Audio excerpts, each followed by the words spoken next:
Kamusta mga kaibigan? Halina at ating pakinggan ang isang kwento na magbibigay sa atin ng inspirasyon, saya at kilig. Pero kung bago ka pa lang sa aking channel, pakiclick ang subscribe button, pati na rin ang bell icon para lagi kang updated sa parating pa na upload.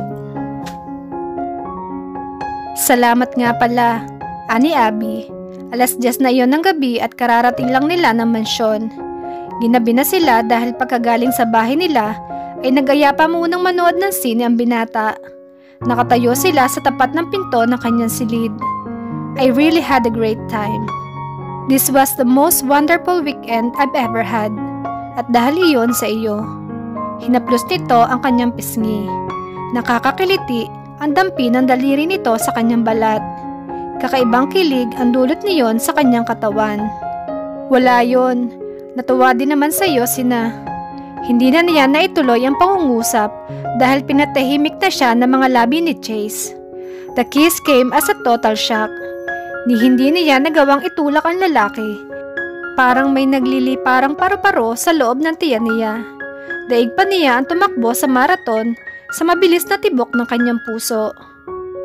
And the warm tingling sensation inside her thighs aroused and at the same time scared her. Chase, nagawa pa niyang sambitin ang pangalan nito sa pagitan ng paghalik nito sa kanya. Please, don't turn me away, not tonight. Pabulong na sabi nito. She understood what he meant. Alam niya kung ano ang gusto nito. Kinapa niya ang kanyang damdamin.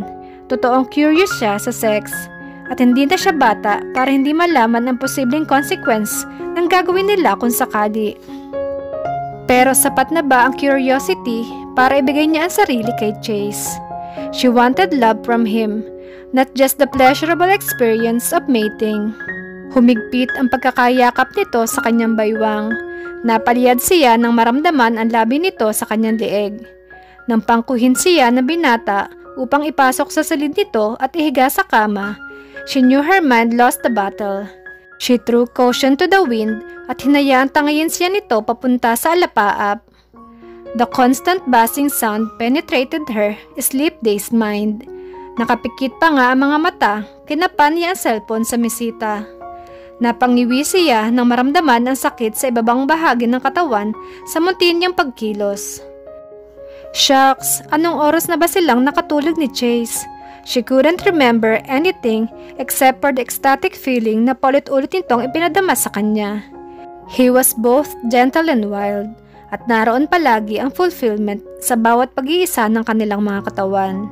They fitted each other perfectly, and the thought made her blush. Hello? She answered in a crook voice. Narinig niyan tumawa ang binata sa kabilang linya. How's my little kitten? Nag-lunch ka na ba? Lunch? Biglang lumipad ang tingin niya sa wall clock. Alauna na ng hapon. Chase, alauna na. Bakit hindi mo ko ginising kanina? I did, bago ako umalis. May vague memory nga siya kanina. Naginising siya nito ng halik. But she was too tired to even open her eyes. Umungol ka lang kanina. Natatawang dugtong nito. Oh, she groaned. Kailangan na niyang bumangon para sumunod dito.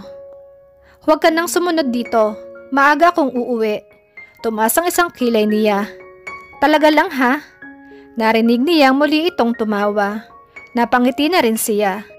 Masaya siyang napatawan niya ito. Honey, sa tingin mo ba pagkatapos ng nangyari kagabi, magagawa ko pa makipagkita sa ibang babae? Ngayon pa nga lang na narinig ko ang boses mo, iba na ang pakaramdam ko. O sige na, kumain ka na muna. Hintayin mo na lang ako mamaya. We'll dine outside. Iyon na lang at nagpaalam na ito. Kahit masakit ang katawan, ay pinilit niyang bumangon. Itinapi niya ang kumot sa hubad ng katawan at pumunta ng banyo upang maligo. Lumipat siya sa kanyang silid para makapagbihis bago bumalik sa silid ng binata upang ayusin ang kama. Kailangan niyang palitan ang kobre kama dahil naroon pa ang ebidensya ng namagitan sa kanila ng nakaraang gabi. Kumain siya ng late lunch sa kitchen. Pagkuwan ay nagpunta siya sa poolside. Nakita niya ang spiral na hagdanan paakyat sa garden na nakita niya noon. Wala namang sinabi si Chase na off-limit siya roon. Napasinghap si Abby nang makita ang tanawin sa itaas. Isang maliit na garden nga ang naroon. Beautifully landscaped with pots of ornamental plants on both sides. Tiled bricks on the floor and a garden set on the center. Na nalilimliman ng isang malaking parasol. Isang brick house ang nakita niyang structure na nasa dulo. May pinto iyon ngunit walang bintana. At dahil iyon ang mas kumuha ng kanyang curiosity, kaya iyon ang kanyang nilapitan. Nang pihitin niya ang seradura, ay kaagad iyong nagbukas. Namilog ang kanyang mga mata nang makita kung ano ang nasa loob. Isang malaking jacuzzi tub ang umukupa sa halos kalahati ng buong istruktura. At sa itaas ng tub ay isang skylight. Parang batang lumapit siya roon. Hindi na kailangan ng ilaw dahil tumatagos sa skylight ang liwanag mula sa labas. Luminga siya sa paligid. Kumpleto sa amenities ang bathhouse.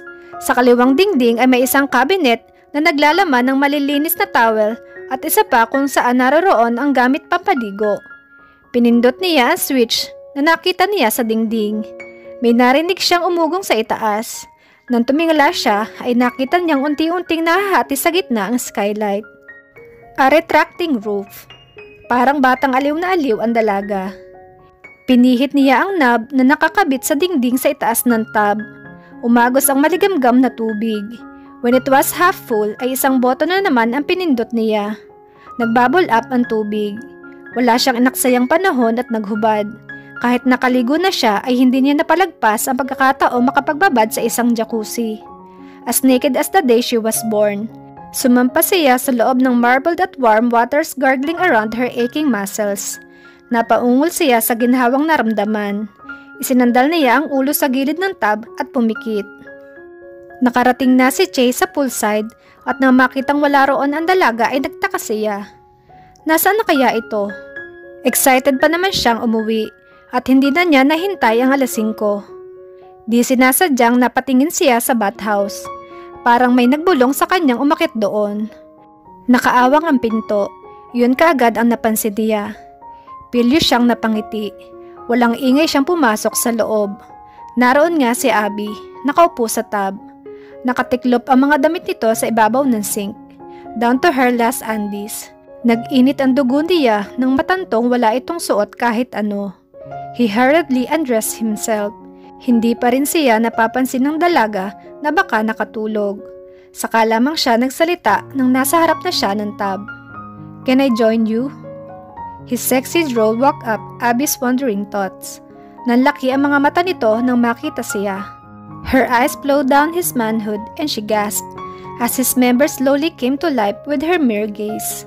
Wala itong kakilos-kilos nang sumampa siya at tumabi rito. "Come closer, baby." He coaxed her unmoving body with his hand. Iniupo niya ito sa kanyang kandungan. Her legs curled up. Underneath, he traced one hand along her smooth thigh and up to her sides. She arched her body when he started caressing her neck and the belly between her breasts. His lips played with the corner of her mouth bago niya tuluyang sinakop ang mga labi nito. She groaned just as his hand fondled her breast. He loved the way she moaned his name and the way she wreathed her body with his very touch, and her reaction doubled his arousal. Parang na siyang bombang sasabog and he was not even inside her yet. "You drive me crazy, Abby." He nibbled her earlobes, eliciting another sensual groan. Naglalakbay rin ang kamay niya sa ibang bahagi ng katawan nito, from her feet to her inner thighs, and rested on her womanhood. Parang may electricity na gumagapang sa buong katawan nito. She jerked when he inserted a finger inside, readying her for his maleness, which throbbed painfully. Nang sa tingin niya ay handa na ito, iniayos niya ang katawan ni Abby so that her back was to him. "Spread your legs, Abby," he whispered, as he helped her position herself on top of him. His strong hands guided her lower body until his length was completely buried inside of her. Sabay pa silang napaungol. "Chase!" A tremor shook her body as he filled her. "It's okay, Abby." Ipinaling niya ang mukha nito patagilid at muli itong hinagkan. She straddled him as he moved. Nakayakap ang dalawang kamay niya sa baywang nito. Minamasahe ng palad ang sensitibong dibdib nito. Pabilis ng pabilis ang kanilang kilos. The buoyancy of the water added to the peeling experience. Abby gripped the side of tub as her body shuddered with the strong climax. Her inner muscles squeezed him tightly and exquisitely. He could feel his own climax approaching. He thrust past her and forcefully until his own body exploded. Screaming her name as he shoved his maleness deeper into her one last time, emptying his seed inside her womb. "That was the best ride of my life," she said. Pumuno sa buong bathhouse ang malakas niyang halakhak. Natuloy pa rin ang dinner sa labas na ipinangako niya sa dalaga. Saan hahantong ang pag-iibigan ni Chase at ni Abby? Tuluyan na kayang mapagbago ni Abby ang binata? Sabay-sabay nating alamin sa susunod na kabanata ng ating kwento. Maraming salamat!